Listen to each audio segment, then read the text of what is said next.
नमः सिद्धेभ्यः। ओम नमः सिद्धेभ्यः। नमः श्री वर्धमानाय निर्धूतकलिलात्मने सालोकानां त्रिलोकानां यद्विद्यादर्पणायते। अहिंसा परमो धर्म की, महावीर भगवान की। प्रातः स्मरणे परम पूजाचार्य गुरुवर श्री विद्यासागर जी मुनि महाराज की जय।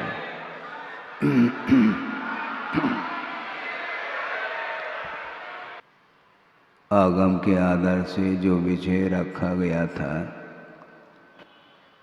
उसको आप लोगों ने बड़ी आस्था के साथ सुना होगा।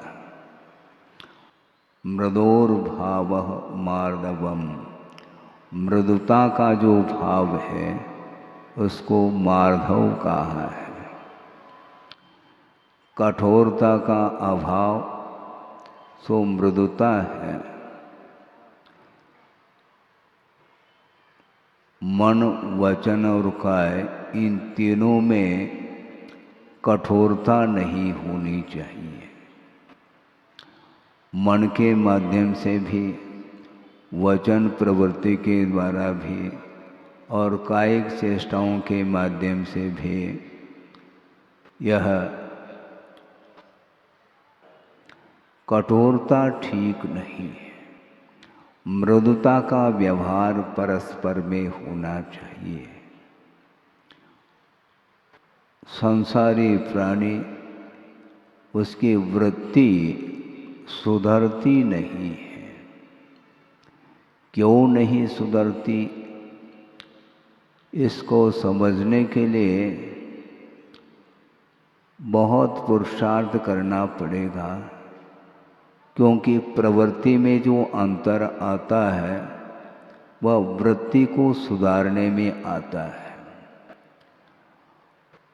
और एक प्रकार से प्रकृति बन चुकी है और उस प्रकृति को समाप्त करने के लिए स्वयं का ही एकमात्र पुरुषार्थ काम करता है। एक अंतरंग कारण होता है और एक बहिरंग कारण होता है।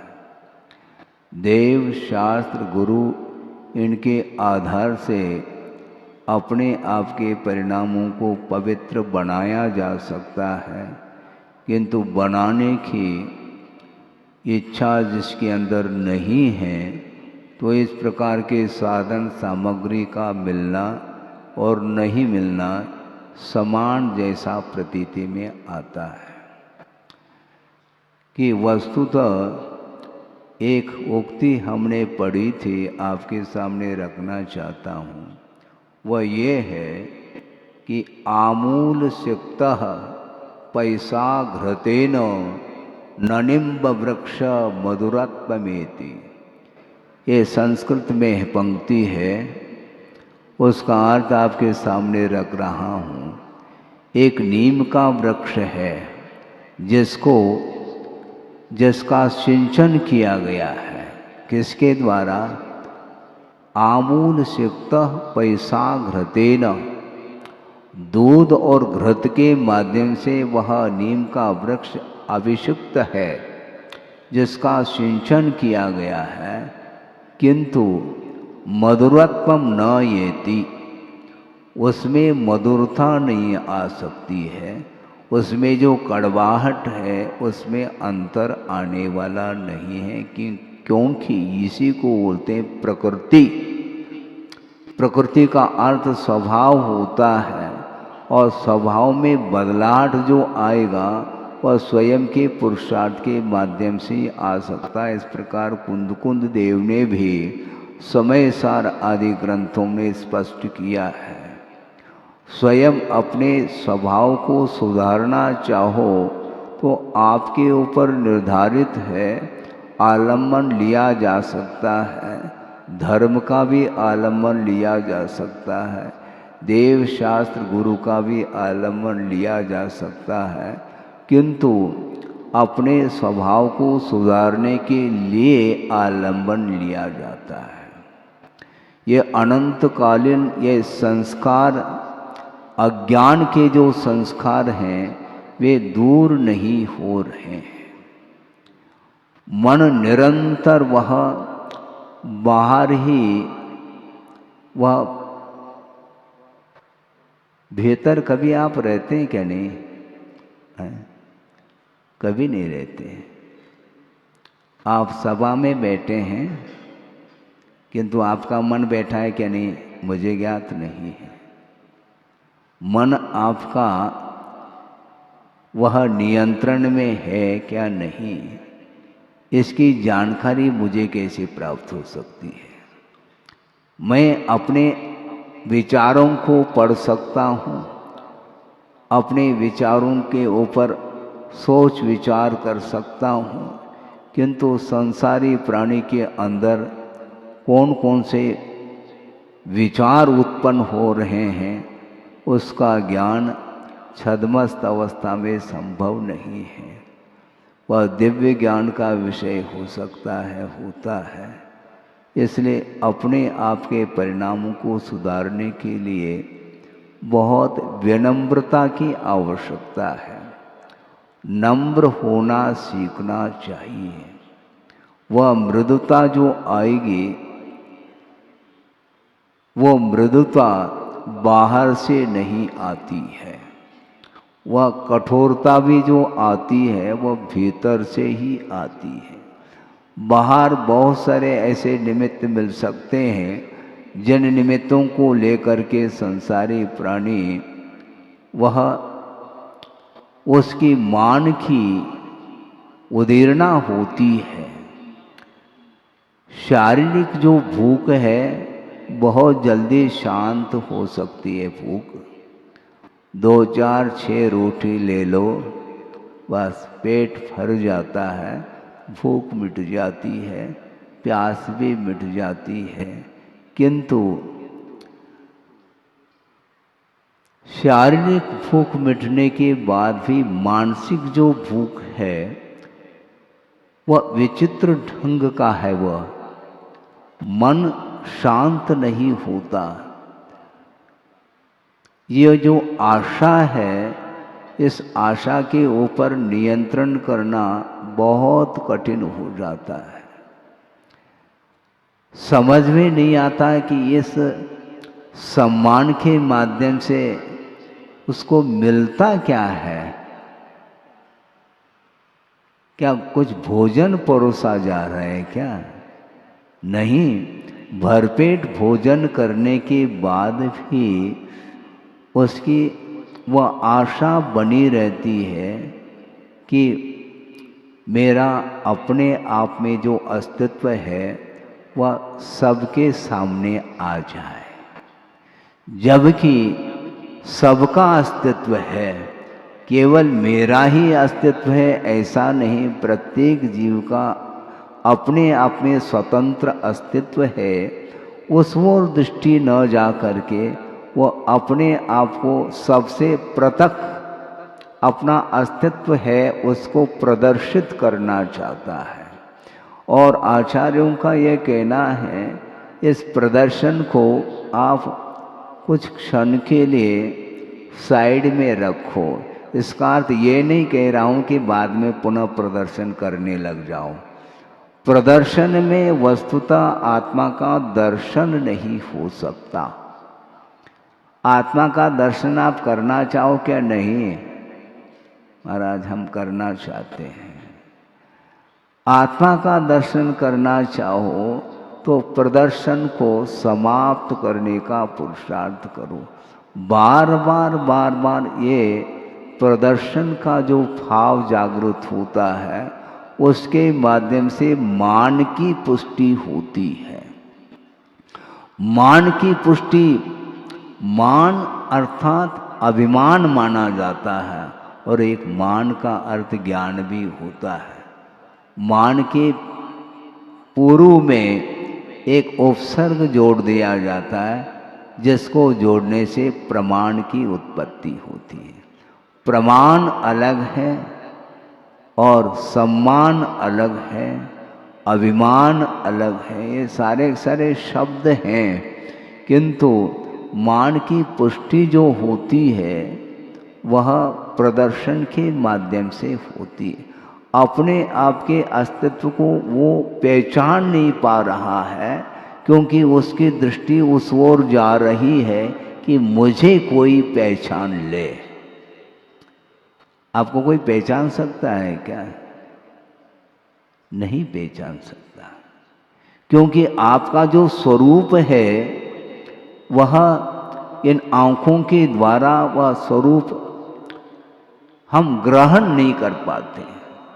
स्पर्श रस गंध वर्णात्मक जो पौद्गलिक पदार्थ है, वो पदार्थ तो भिन्न भिन्न इंद्रियों के विषय हो सकता है, किंतु वह इंद्रियातीत जो आत्म तत्व है वहाँ तक पहुँचने के लिए आपको सारे इंद्रियों को गौण करके और मन जो बाहर भाग रहा है उसको संयत बनाने की आवश्यकता है। आप यहाँ पर सभा में बैठे हैं, किंतु वह मन कहाँ जा करके यात्रा करके आया है आपको ज्ञात नहीं है। बहुत तीव्र गति से उसकी यात्रा होती है, मन की यात्रा। आप फ्लाइट से जाते हैं और कोई भी साधन से आप चले जाते हैं, किंतु उसकी गति से भी अति तीव्र गति होती है मन की गति। 3 लोक की वह यात्रा करके आ सकता है। ये मन की खूबी है। उस मन को नियंत्रित करने के लिए यह धर्म आया है, क्योंकि मन के माध्यम से ही मन की भूख मिटती है। भोजन करने से तृप्ति नहीं होती। भोजन करने के उपरांत भी जो मानसिक जो भूख है उसको मिटाने के लिए संसारी प्राणी बार बार प्रयत्न करता रहता है, किंतु आचार्य कहते हैं इस प्रकार का तुम्हारा प्रयत्न वह निष्फल हो जाएगा। आपने सोचा होगा, विचार किया होगा, ग्रंथ आदि में पढ़ा भी होगा। गणधर परमेष्ठी के बारे में, गौतम गणधर के बारे में कभी सोचा है आपने? वो गणधर बाद में बने हैं, किंतु उनका जो जीवन था, उनका जो इतिहास है, उस विषय में भी पढ़ने का पुरुषार्थ करो। 500 शिष्य उनके हैं। इंद्रभूति और कौन कौन है? 2-3 और हैं। हाँ, अग्निभूति और वायुभूति। हाँ, ये विभूति अलग ही है। ये 3 हैं और तीनों के 500 शिष्य हैं और वह प्रचार प्रसार करने में लगे हुए हैं। अनेक प्रकार की कलाओं से वह संपन्न हैं। सिद्धांत के क्षेत्र में, न्याय के क्षेत्र में, दर्शन के क्षेत्र में, साहित्य के क्षेत्र में, न जाने और कौन कौन सी कलाओं के क्षेत्र में वह संपन्न है और वो सर्वत्र प्रचार प्रसार करने के लिए निरंतर कटिबद्ध रहते हैं। लेकिन वह कला, वह बुद्धि, वह ज्ञान परमार्थ संबंधी नहीं था, इसलिए उसका विकास, उसकी उन्नति रुकी हुई है। किंतु जिसके पास अभिमान है, सम्मान की भूख है, उसको कभी भी मार्दव धर्म रुचता नहीं है। मार्दव धर्म की आराधना करने वाला व्यक्ति कभी भी अकड़ करके नहीं चल सकता, ये तय है। अकड़ करके चलने का अर्थ क्या है? मेरे सामने और कोई भी ज्ञानी नहीं है, मेरे सामने और कोई भी बुद्धिमान नहीं है, मेरे सामने और कोई भी कलाओं में कुशल नहीं है। इस प्रकार की जो मान्यता जिसके अंदर आई है, उसके कारण ही वह गर्व, मद, उस मद के साथ चलता है। वस्तुतः देखा जाए हम और आपके पास जो ज्ञान है वह अनुपात से देखेंगे तो कोई तुलना कर ही नहीं सकते। अतुलनीय जो ज्ञान होता है वह केवल ज्ञान होता है, ये ध्यान रखो। लेकिन यह आधा अधूरा ज्ञान लेकर के वह हमेशा अभिमान करता रहता है, वह मान के साथ चलता है, सम्मान के साथ चलता है, किंतु आचार्य कहते हैं ये तुम्हारा ज्ञान किसी भी काम का नहीं है। उसके लिए प्रवचन सुनाएं तो भी वह प्रवचन का प्रभाव नहीं पड़ सकता। बड़ी विचित्र दशा है। आगम के माध्यम से हम सोचते हैं तो बड़ा आश्चर्य लगता है कि ज्ञान भी मद के लिए कारण बनता है। इसके साथ साथ कितने प्रकार के मद होते हैं। ज्ञान मद अलग है, जाति अलग है, कुल संबंधी मद अलग है, तप मद अलग है, रूप का मद अलग है, और बल का मद अलग है, और रिद्धि का भी मद होता है। सोचो, विचार करो। रत्नत्रय की आराधना करते करते करते निर्दोष रत्नत्रय की आराधना के पश्चात रिद्धियां प्राप्त होती हैं और उन रिद्धियों को लेकर के पुनः मद जागृत होता है। मेरे पास रिद्धि है, इनके पास रिद्धि नहीं है, ये भाव आ जाता है तो उसके माध्यम से उसका पतन प्रारंभ होता है। रत्नत्रय की आराधना के माध्यम से विकास होता है और उस विकास होने के उपरांत जो बीच में जो रिद्धि आदि उत्पन्न होते हैं तो उनको लेकर के पुनः वह उससे आकर्षित होता है और दूसरे के साथ तुलना करता है। ये कंपेयर करने की जो आदत है ना वह छूटती नहीं है हमेशा।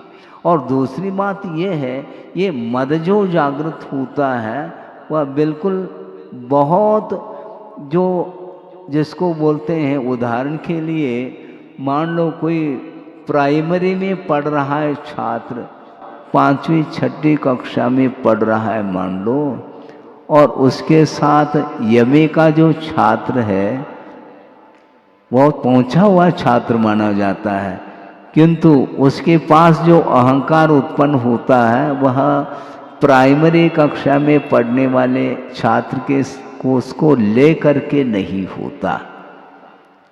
किसको लेकर के होता है मद? क्लास फेल हो, इसलिए वो फेल होता है। समकक्ष जो है उसके साथ तुलना की जाती है, मेरे पास इतना है इसके पास नहीं है। ये ज्ञान का दुरुपयोग माना जाता है।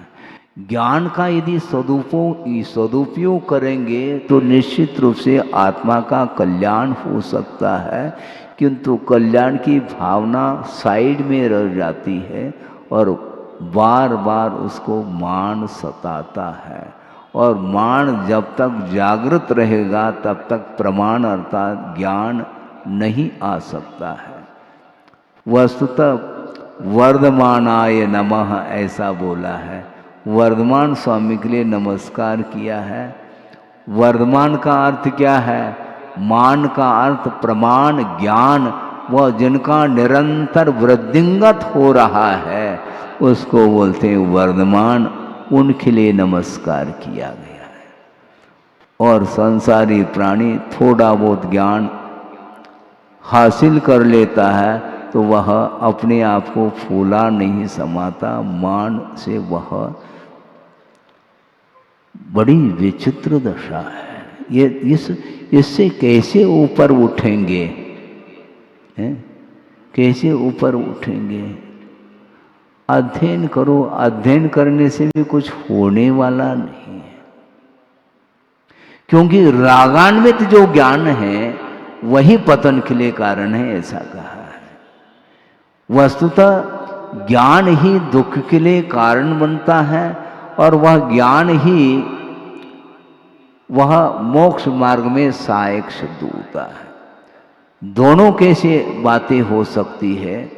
जो रागान्वित ज्ञान है वह पतन के लिए कारण है, कर्म बंध के लिए कारण है, और जो राग रहित जो वीतराग विज्ञान है उसके माध्यम से ही संसारी प्राणी का उत्थान हो सकता है, ऐसा कहा है आगम ग्रंथों में।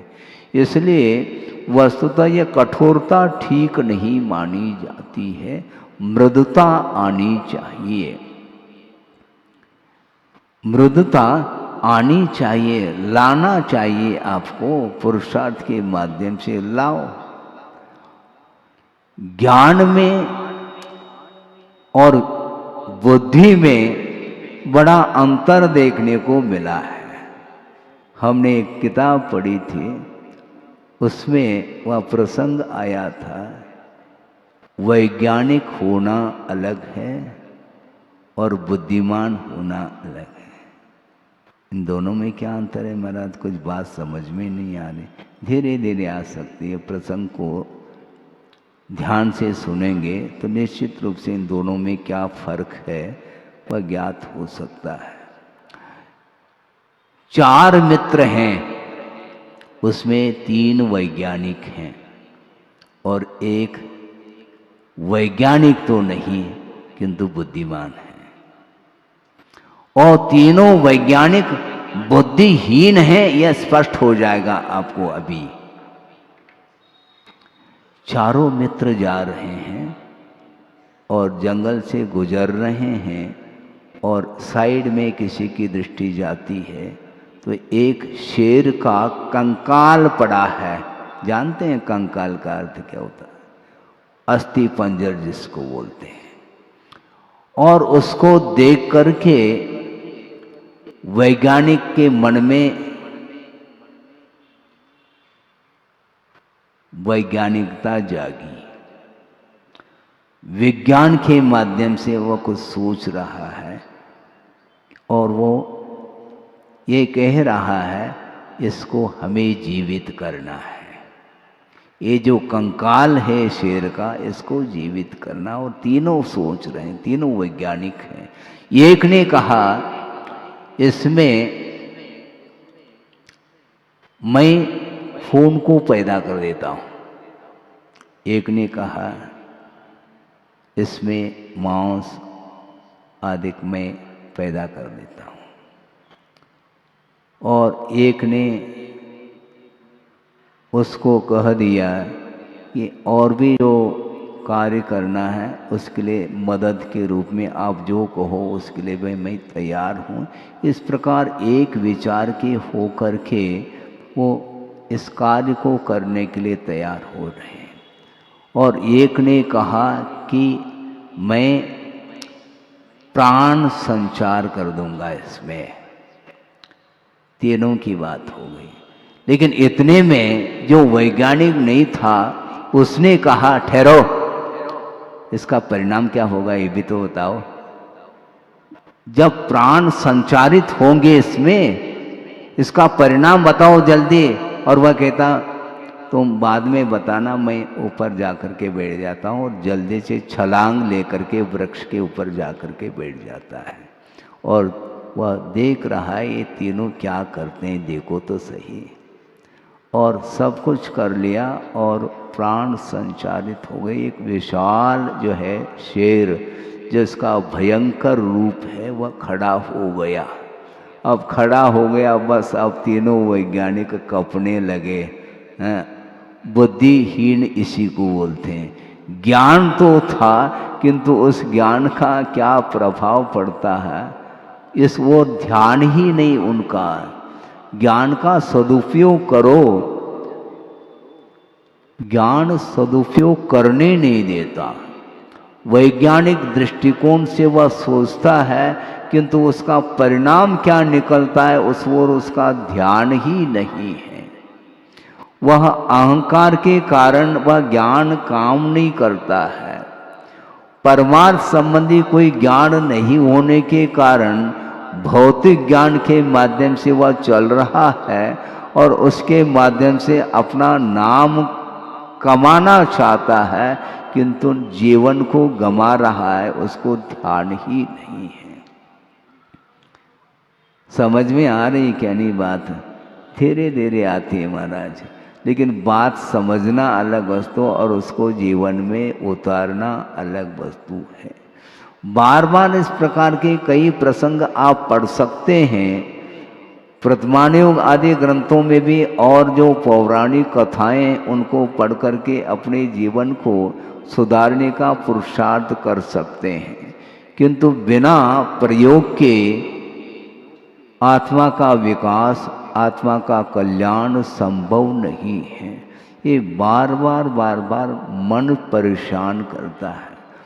किसी ने कहा कि महाराज मन परेशान करता है, इसलिए हम असंगी बन जाए तो कैसा रहेगा? उसके पास तो कोई विकल्प ही नहीं उठेंगे।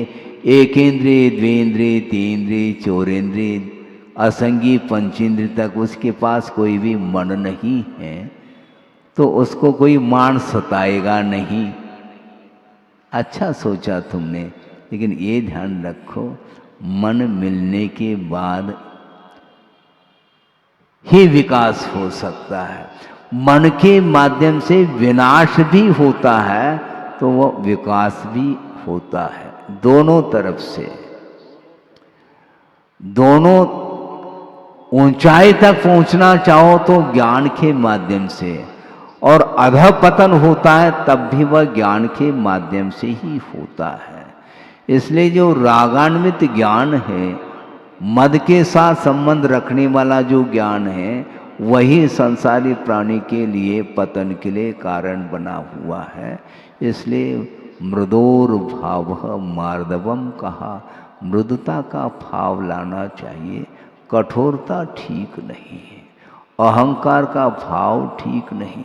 रिद्धि प्राप्त हो गई रत्नत्रय की आराधना के द्वारा, और फिर भी वह रिद्धि में उलझ रहा है। कौन? श्रमण ही उलझ रहा है, क्योंकि उसी को रिद्धि प्राप्त होती है। सोचो, विचार करो। इसलिए मोक्ष मार्ग में रिद्धि की कोई आवश्यकता नहीं, रत्नत्रय की आवश्यकता है। रत्नत्रय के माध्यम से मुक्ति मिलेगी, न कि रिद्धि सिद्धि के माध्यम से मिलेगी। आप सोचो, विचार करो। कम से कम मैं प्रतिदिन विचार करता हूँ, और 2-4 बार तो शिवभूति महाराज का स्मरण हो आता है।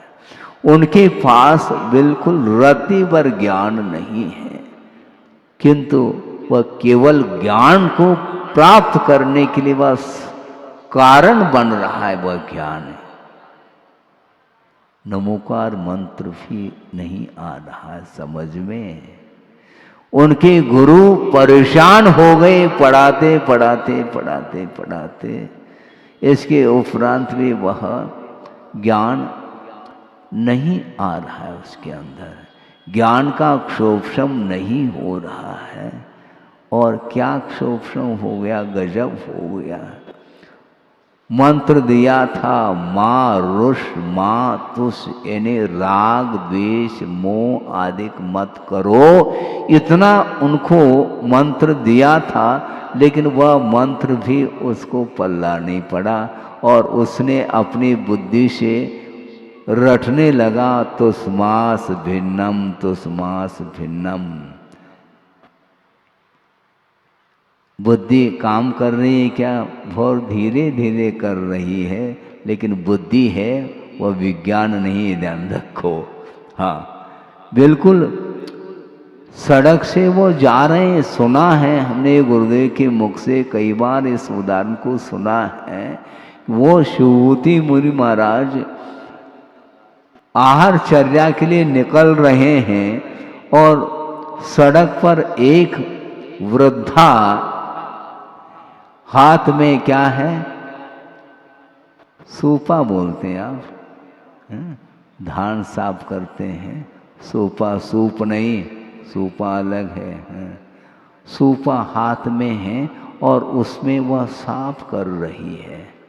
क्या साफ कर रही है? उड़द, और उड़द का जो छिलका है उसको फटकार रही है, और उड़द उड़द को अपने ओर ले रही है। इसको देख कर के शिवबुद्धि मुनि महाराज ने सोचा ये क्या हो रहा है। कुछ नहीं, ये उड़द है और छिलका छिलका पृथक कर रही हूँ और उड़द उड़द को ले रही हूँ। इतना पर्याप्त था। और आप लोगों को एक एक घंटा उपदेश की आवश्यकता है। सोचो विचार करो। हाँ, क्या करोगे? भेद विज्ञान हो गया। शिवबुद्धि महाराज को छिलका का अर्थ वह हे वस्तु है, वह तुष्य है, छिलका है और ये शरीर भी छिलका है और आत्म तत्व उड़द के समान है। इतना ज्ञान हो गया उन्हें। आप ताली बजाते रही हो। ताली बजाना अलग है और भेद विज्ञान होने के उपरांत उसको आत्मसात करने के लिए वो वापस आ रहे हैं। आहारचर्या उन्होंने नहीं करी और वापस आ करके बैठ गए और ध्यान लगाया तो समास भिन्नम का और अंतर्मूर्त ध्यान लगा नहीं और केवल ज्ञान हो गया। फिर ताली बजाते रहो। वस्तुतः हे पदार्थ का परिज्ञान होना पर्याप्त है। जो ग्रहण करने योग्य नहीं है उसको संसारी प्राणी निरंतर उसी को ग्रहण करता चला जा रहा है। बहुत कठिन काम है। एक हाइको मुझे याद आ रहा है जो गुरुदेव ने दिया है। आचार्य महाराज की, गुरुदेव की विशेषता तो देखो। 50-55 साल तक उन्होंने साधना की है, आत्म साधना। इसके उपरांत भी उनकी लघुता तो देखो, देखते ही बनता है। उन्होंने हाइको में लिखा है, तपस्या नहीं, तपस्या नहीं, पैरों की पूजा देख आंखें रो रही हैं। अर्थ समझ में आ रहा है कि नहीं? हिंदी में है, कन्नड़ में तो नहीं बोल रहा हूं मैं, ये हिंदी में है। वो क्या कह रहे हैं? पूजन आप करते हैं।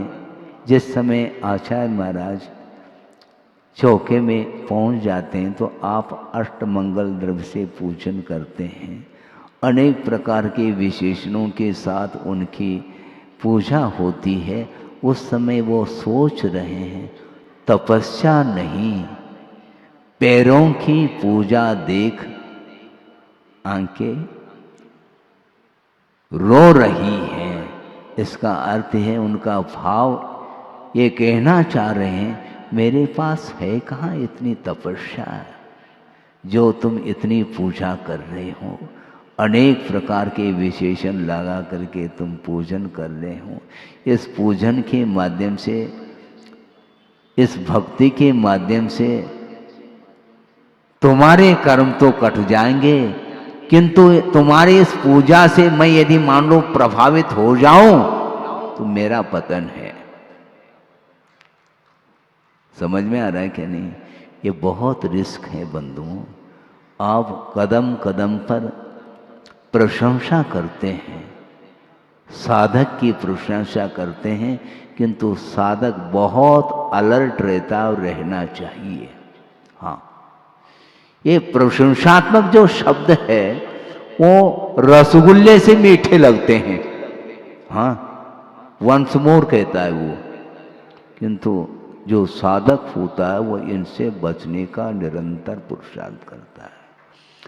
एक अज्ञान परिचय होता है वह फिर भी सरल है, किंतु प्रज्ञा परिचय के ऊपर विजय प्राप्त करना और अत्यंत कठिन हो जाता है। निरंतर संसारी प्राणी ने अतीत में दूसरे की निंदा की है, फलस्वरूप उसका पतन हुआ है, अधोगति का वह पात्र होता है। निंदनीय कुल जो मिलता है वह इसी का परिणाम है बंधुओं, ये ध्यान रखो। हाँ, निंदनीय कुल जो मिलता वह इसी का प्रतिफल है। दूसरे की निंदा, दूसरे की आलोचना, दूसरे की क्रिटिसाइज जिसको बोलते हैं, ये क्रिटिसाइज क्या करते हो तुम, ये एक्सरसाइज करो ना, क्रिटिसाइज क्यों करते हो? है? दूसरे की क्रिटिसाइज, दूसरे की आलोचना, दूसरे की निंदा, ये ठीक नहीं। इसके माध्यम से मिलता क्या है? कुछ भी नहीं मिलने वाला, किंतु संसारी प्राणी रात दिन इसमें लगा हुआ है। दूसरे की हार में ऐसा लगता है कि मैं विजित हो गया हूं। सोचो, विचार करो। दूसरे की उन्नति में हर्ष का अनुभव होना चाहिए। दूसरे के गुण यदि बढ़ते चले जाएं तो ऐसा लगना चाहिए कि मेरे अंदर ही गुण उत्पन्न हो रहे हों। ऐसा होता है क्या? नहीं होता, जबकि होना चाहिए। अपने भीतर राई बराबर भी गुण हो तो उसको तिल का ताड़ बना देता है, किंतु दूसरे के अंदर गुण ही गुण, ढेर सारे गुण दिखाई पड़ रहे हैं, किंतु उसके प्रति उसकी दृष्टि नहीं जाती। उसमें भी राई बराबर भी यदि मान लो दोष है तो उसकी दृष्टि में वो दोष ही देखने में आता है। इसलिए इस प्रकार गुणग्राही बनना चाहिए, दोष नहीं।